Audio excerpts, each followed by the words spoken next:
ہم نے نوح کو اس کی قوم کی طرف بھیجا اس ہدایت کے ساتھ کہ اپنی قوم کے لوگوں کو خبردار کر دے قبل اس کے کہ ان پر ایک دردناک عذاب آئے۔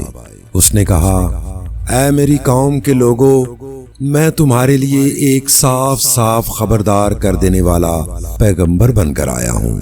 تم کو آگاہ کرتا ہوں کہ اللہ کی بندگی کرو اور اس سے ڈرو اور میری اطاعت کرو۔ اللہ تمہارے گناہوں سے درگزر فرمائے گا اور تمہیں ایک وقت مقرر تک باقی رکھے گا۔ حقیقت یہ ہے کہ اللہ کا مقرر کیا ہوا وقت جب آ جاتا ہے تو پھر ٹالا نہیں جاتا۔ کاش تمہیں اس کا علم ہو۔ اس نے عرض کیا، اے میرے رب، میں نے اپنی قوم کے لوگوں کو شب و روز پکارا، مگر میری پکار نے ان کے فرار ہی میں اضافہ کیا، اور جب بھی میں نے ان کو بلایا تاکہ تو انہیں معاف کر دے، انہوں نے کانوں میں انگلیاں ٹھوس لی اور اپنے کپڑوں سے منہ ڈھانک لیے اور اپنی روش پر اڑ گئے اور بڑا تکبر کیا۔ پھر میں نے ان کو ہانک کے پکارے دعوت دی، پھر میں نے اعلانیہ بھی ان کو تبلیغ کی اور چپکے چپکے بھی سمجھایا۔ میں نے کہا، اپنے رب سے معافی مانگو، بے شک وہ بڑا معاف کرنے والا ہے۔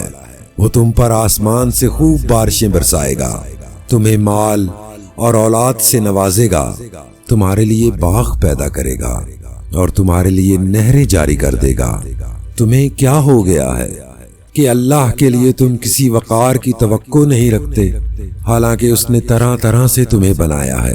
کیا دیکھتے نہیں ہو کہ اللہ نے کس طرح 7 آسمان تہ بتہ بنائے اور ان میں چاند کو نور اور سورج کو چراغ بنایا، اور اللہ نے تم کو زمین سے عجیب طرح اگایا، پھر وہ تمہیں اسی زمین میں واپس لے جائے گا اور اس سے یکا یک تم کو نکال کھڑا کرے گا۔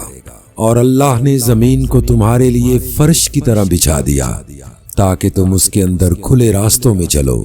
نوح نے کہا، میرے رب، انہوں نے میری بات رد کر دی اور ان رئیسوں کی پیروی کی جو مال اور اولاد پا کر زیادہ نامراد ہو گئے ہیں۔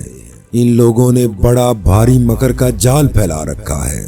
انہوں نے کہا کہ ہرگز نہ چھوڑو اپنے معبودوں کو، اور نہ چھوڑو ودہ اور نہ سوا کو اور نہ یاغوس کو اور یعوق اور نصر کو۔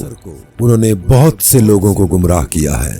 تو بھی ان ظالموں کو گمراہی کے سوا کسی چیز میں ترقی نہ دے۔ اپنی خطاؤں کی بنا پر ہی وہ غرق کیے گئے اور آگ میں جھونک دیے گئے۔ پھر انہوں نے اپنے لیے اللہ سے بچانے والا کوئی مددگار نہ پایا۔ اور نوح نے کہا، میرے رب، ان کافروں سے کوئی زمین پر بسنے والا نہ چھوڑنا۔ اگر تو نے ان کو چھوڑ دیا تو یہ تیرے بندوں کو گمراہ کریں گے، اور ان کی نسل سے بھی جو پیدا ہوگا بدکار اور سخت کافر ہی ہوگا۔ میرے رب، مجھے اور میرے والدین کو اور ہر اس شخص کو جو میرے گھر میں مومن کی حیثیت سے داخل ہوا ہے، اور سب مومن مردوں اور عورتوں کو معاف فرما دے، اور ظالموں کے لیے ہلاکت کے سوا کسی چیز میں اضافہ نہ کر۔